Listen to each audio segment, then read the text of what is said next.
नमस्कार, good morning, सुप्रभात मेरे प्यारे बच्चों।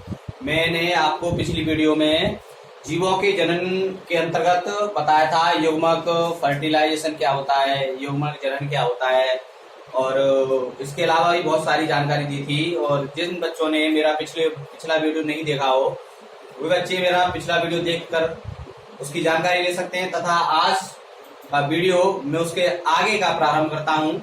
जैसे पिछला वीडियो था जिसमें मैंने बताया था युग्मक बताया था और युग्मक के आगे वाला जो पॉइंट है वो है युग्मक संलयन। पहले जीव विज्ञान,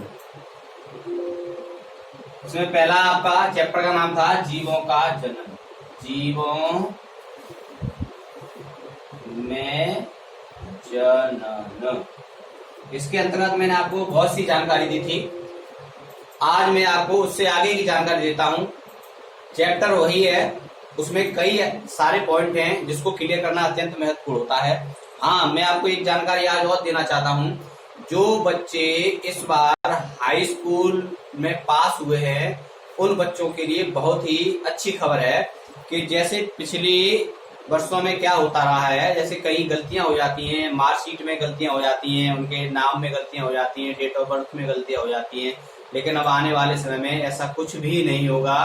जितने भी बच्चे हैं हाई स्कूल जिन्होंने पास किया उनके लिए बहुत अच्छी खबर है, क्योंकि जो उनका रजिस्ट्रेशन होगा कक्षा 11 में वो उनके हाई स्कूल के रोल नंबर के अनुसार ही होगा। उस रजिस्ट्रेशन फॉर्म में उनका हाई स्कूल का रोल नंबर भरा जाएगा, जिससे आने वाली जो अगली मार्कशीट होगी तुम्हारी 11th की या 12th की, उसमें आपको कोई भी मिस्टेक देखने को नहीं मिलेगी।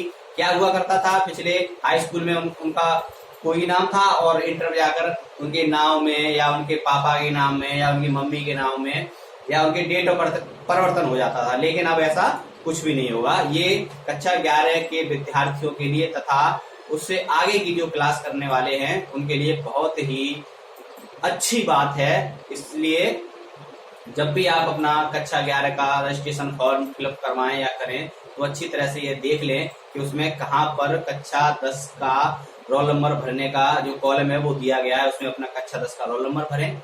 उसके बाद जो भी प्रक्रिया है वो आगे उसके पूर्ण करें। इससे आपको आने वाले समय में कोई भी गलती नहीं मिलेगी और उन सब से आप बच जाओगे। जैसे पिछले दिनों में ऐसा बहुत बार देखने को मिला है, कई बच्चों के मार्कशीट में नाम गलत है, कई बच्चों की डेट ऑफ बर्थ गलत है, हाई स्कूल में कुछ और है, इंटर में आगे कुछ और हो गई। ये सारी समस्याएं खत्म हो जाएंगी। तो चलते हैं अपने पाठ की तरफ और शुरू करते हैं आज का वीडियो, जिसमें आपका पहला पॉइंट मैंने पिछली वीडियो में बताया था, दूसरा तीसरा उसमें कई सारे पॉइंट थे। अब मैं अगला पॉइंट बताता हूं जिसका नाम है युग्मक संलयन। युग्मक संलयन, युग्मक संलयन क्या होता है आज मैं आपको बताऊंगा। युग्मक संलयन क्या होता है। युग्मक संलयन को बाह्य निषेचन भी कहते हैं, बाह्य निषेचन।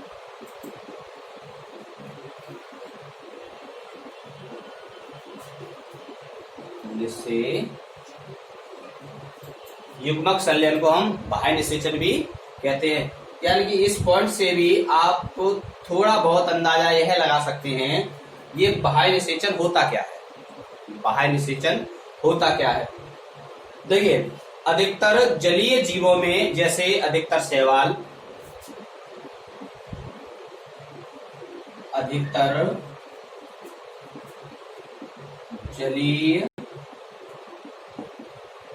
जीवों में, जैसे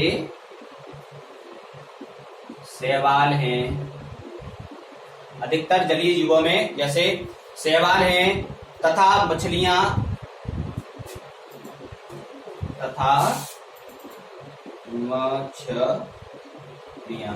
शैवाल तथा मछलियां और बहुत सारे ऐसे हैं जिनमें जो निषेचन होता है, युग्मक संलयन होता है, वो बाह्य निषेचन होता है। जैसे यहाँ तक के स्थलचर प्राणियों में युग्मक संलयन बाहरी माध्यम से होता है। मछलियां जल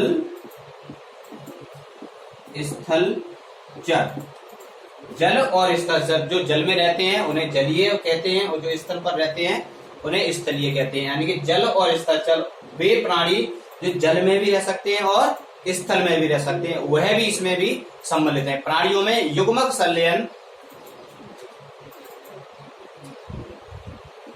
प्राणियों में युग्मक संलयन, प्राणियों में युग्मक संलयन बाहरी माध्यम, बाहरी माध्यम अर्थात जल, बाहरी माध्यम जैसे जल, जो जल में रहते हैं और स्थल में रहते हैं। अधिकतर प्राणियों में युग्मक संलयन बाहरी माध्यम अर्थात जल में जीव के शरीर के बाहर संपन्न होता है, में जीव के शरीर के बाहर संपन्न होता है, जीव के शरीर के बाहर संपन्न होता है। इस प्रकार के युग्मक संलयन को बाह्य निषेचन कहा जाता है। इस प्रकार के युग्मक संलयन को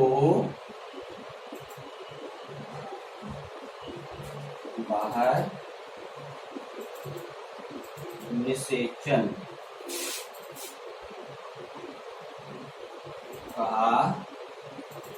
कहा जाता है। इस प्रकार के युग्मक संलयन को बाह्य निषेचन कहा जाता है। देखिए, बाह्य निषेचन को एक्सटर्नल फर्टिलाइजेशन भी कहते हैं।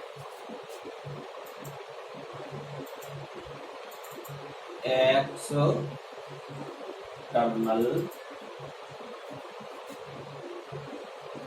फर्टिलाइजेशन,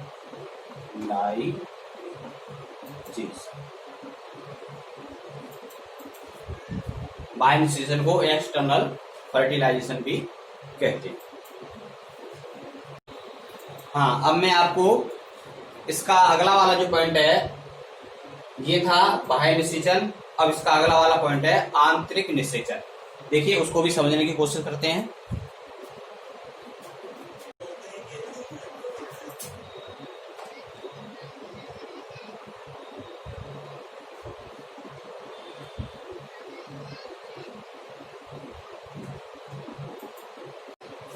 आंतरिक निषेचन, दूसरा पॉइंट है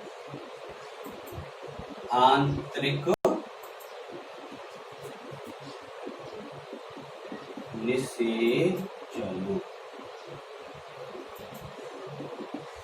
आंतरिक निषेचन, अब इस पॉइंट से ही आपको बहुत अच्छी तरह से समझ में आ रहा होगा कि आंतरिक निषेचन, जो निषेचन किसी भी प्राणी के शरीर के अंदर संपन्न होता है उसको हम आंतरिक निषेचन कहते हैं।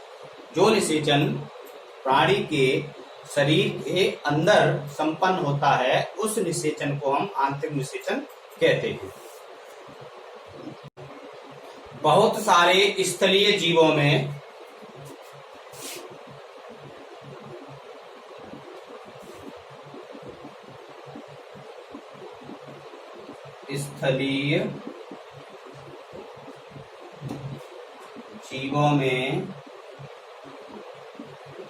जैसे फंजाई, उच्च श्रेणी के प्राणी,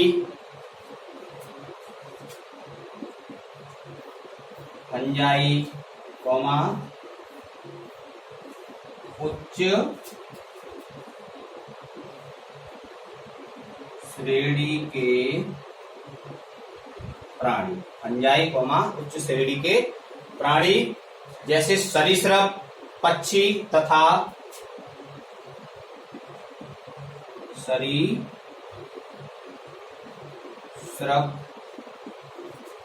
पक्षी तथा सरीसृप, पक्षी तथा स्तनधारी,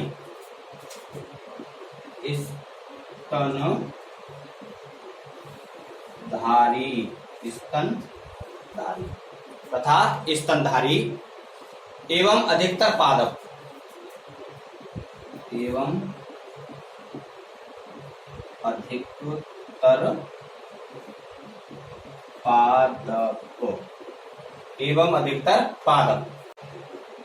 जैसे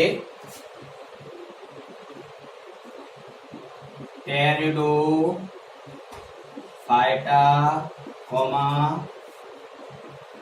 bryophyta,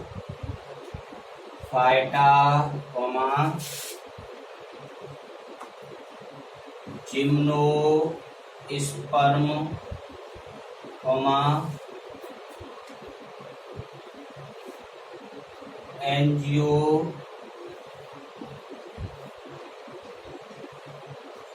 angiosperm, pteridophyta, bryophyta, gymnosperm, angiosperm में युग्मक संलयन जीव के शरीर के अंदर संपन्न होता है। में युग्मक संलयन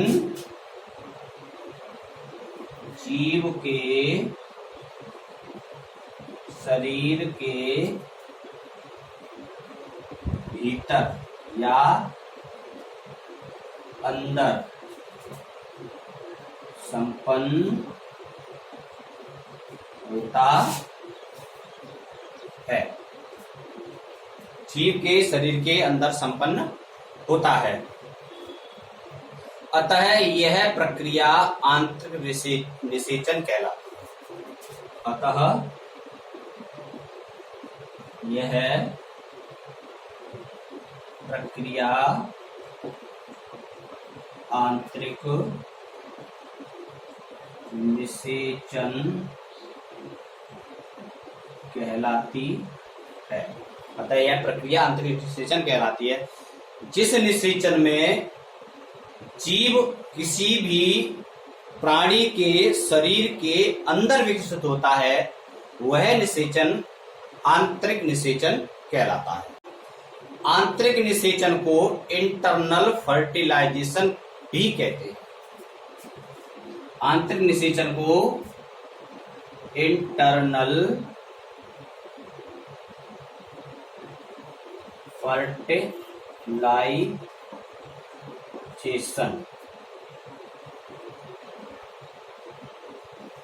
भी कहते हैं। इंटरनल फर्टिलाइजेशन भी कहते हैं। देखिए आगे मैं बताता हूं। इस निषेचन में जो जीव आते हैं, उन सभी जीवों में अंडे की रचना मादा के शरीर के भीतर होती है।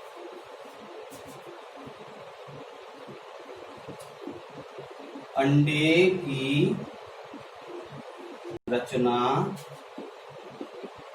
मादा शरीर के भीतर होती है।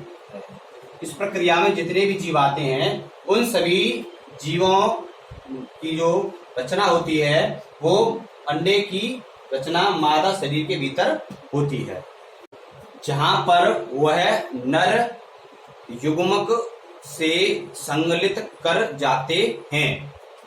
इसमें आंतरिक निषेचन प्रदर्शित करने वाले जो जीव होते हैं, उनके नर युग्मक होते हैं, वह चलनशील होते हैं। मैंने आपको पिछली वीडियो में भी बताया था, जो नर युग्मक होते हैं वह चलनशील होते हैं तथा मादा युग्मक अचलनशील होते है। जैसा कि मादा युग्मक अचलनशील होते हैं, इसलिए नर युग्मक को मादा युग्मक के पास चलकर पहुंचना पड़ता है, अर्थात उन्हें अंडे के साथ युग्मन करने के लिए मादा अंडे तक पहुंचना पड़ता है। अर्थात उन्हें अंडे के साथ युग्मन करने के लिए मादा अंडे तक पहुंचना पड़ता है। इस प्रक्रम हेतु जो शुक्राणु उत्पन्न होते हैं उनकी संख्या विशाल होती है, परंतु जो अंडे उत्पन्न होते हैं उनकी संख्या अपेक्षाकृत बहुत कम होती है। देखिए, मैं आपको और बताता हूं, बीजीय पादपों में यद्यपि अचलनशील जो नर युग्मक होते हैं वो पराग नली के द्वारा मादा युग्मक तक पहुंचाए जाते हैं। कुछ बीजीय पादपों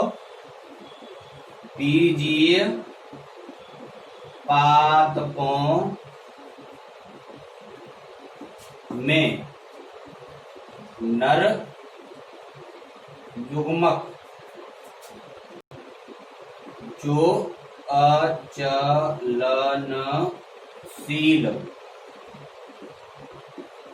होते हैं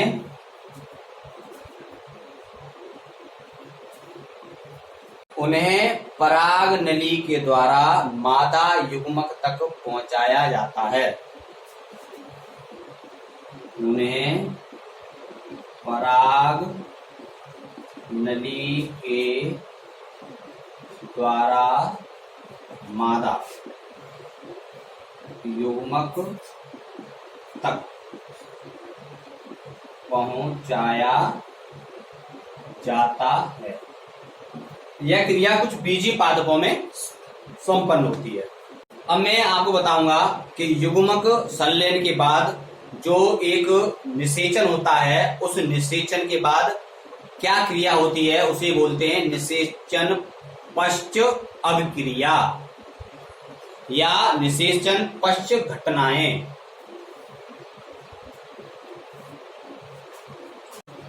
निषेचन के बाद जो प्रक्रियाएं होती हैं उसको बोलते हैं निषेचन पश्च घटनाएं।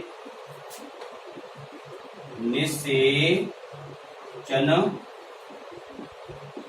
पश्च घटनाएं यानी कि निषेचन फर्टिलाइजेशन के बाद जो भी घटनाएं होती हैं उनको बोलते हैं हम निषेचन पश्च घटनाएं, यानी निषेचन के बाद होने वाली जितनी भी क्रियाएं हैं वह सब निषेचन पश्च घटनाएं कहलाती हैं। जैसे लैंगिक जनन में होने वाली घटनाओं के पश्चात ही युग्मक का निर्माण होता है।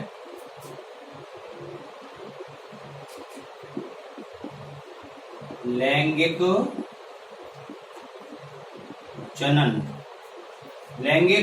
जनन में होने वाली घटनाओं के पश्चात ही युग्मक का निर्माण होता है। में होने वाली घटनाओं या क्रियाओं के पश्चात ही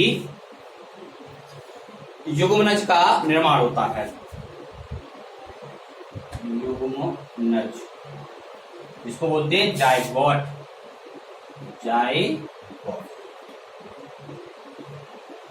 का